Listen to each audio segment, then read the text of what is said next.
You can call it a phase, you can call it burnout, you can call it a quiet rebellion, but something is happening everywhere right now, and almost nobody wants to say it out loud. Men are walking away, not with anger, not with speeches, not with demands. They are simply stepping back. And the strangest part is how silent it is. No protests, no movements, no hashtags, just absence. If you look closely, you can see it everywhere. Men are not texting first anymore. They are not chasing. They are not planning dates. They are not trying to fix conversations that keep breaking, not because they stopped caring, but because they finally understood something painful. Caring too much in the wrong place can drain years out of your life. For decades, men were told a simple story. If you want love, do more, make more money, be more confident, be emotionally available but not needy, strong but gentle, ambitious but present, assertive but not controlling. So men tried. They worked longer hours, they improved their bodies, they learned communication skills, they read books, they listened, they adjusted. And every time they improved, the expectations shifted. What used to be impressive became expected. What used to be appreciated became normal. What used to be enough became the bare minimum. The finish line kept moving. Eventually something broke, not loudly, not dramatically, quietly.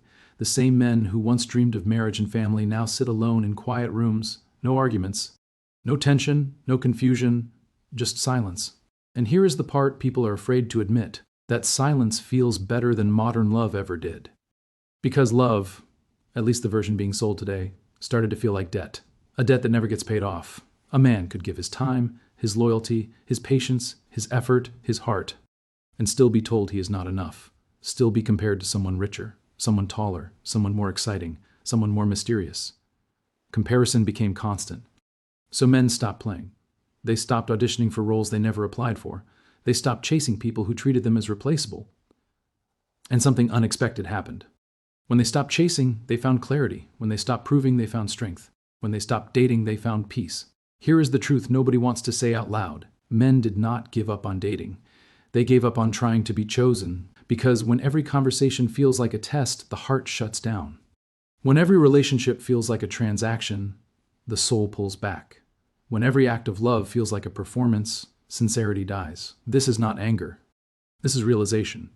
A generation of men looked at the modern dating landscape and said, no, I would rather be alone than slowly emptied. And for the first time in a long time, being alone does not feel like losing. It feels like relief. This did not happen overnight. There was no single moment. It happened one disappointment at a time, one ghosted message, one effort that was ignored, one date that felt like an interview, one relationship where giving more never changed the outcome. Men noticed that effort no longer guaranteed connection. Showing up with good intentions did not matter anymore. Sincerity became invisible. Games became the new language of love. Dating used to be simple: dinner, conversation, shared curiosity, awkward smiles. Now it feels like negotiations, checklists, hidden expectations, unspoken rules. A man used to walk into a date hoping to meet someone genuine. Now he walks in wondering what mistake he is about to make. You hear it everywhere. Bare minimum men. If he wanted to, he would. I deserve better. So men started stepping back, first mentally, then emotionally, then physically. He stops texting first, not to play games, but because he is tired of starting conversations that go nowhere. He stops planning dates because the last time he did, it still was not right. He stops trying to impress because every effort felt like unpaid labor. Somewhere along the line, men stopped feeling like partners. They started feeling like applicants. Then something shifted. They realized they did not need to prove their worth to people who could not see it. They realized peace is not found in being loved. It is found in being free from the need for approval. A man who once checked his phone constantly now leaves it face down. He trains. He works. He builds. He creates. Validation does not fuel him anymore. Purpose does. This is not bitterness. It is adaptation. Men quietly adjusted to rejection fatigue. Dating apps got replaced with gym memberships. Late-night texting got replaced with podcasts. Emotional drama got replaced with long drives in silence. And something surprising happened. They became happier. Because once a man experiences peace, chaos becomes unbearable. You cannot shame him back into chasing. You cannot guilt him into proving himself again. You cannot convince him that loneliness is worse than emptiness. He has lived both. He knows which one hurts less. There was a time when effort meant something, when showing up mattered, when trying counted. But somewhere between filtered images and curated lives, effort lost its value. Men did not notice it right away. They kept trying longer than they should have. They thought maybe if they gave more, they would finally be appreciated. Instead, they were measured. Kindness became expected. Generosity became obligation. Loyalty became boring. Silence became weakness. He opens a door and gets an eye roll. He gives a compliment, and it is dismissed. He plans something thoughtful, and it becomes content for someone else's validation.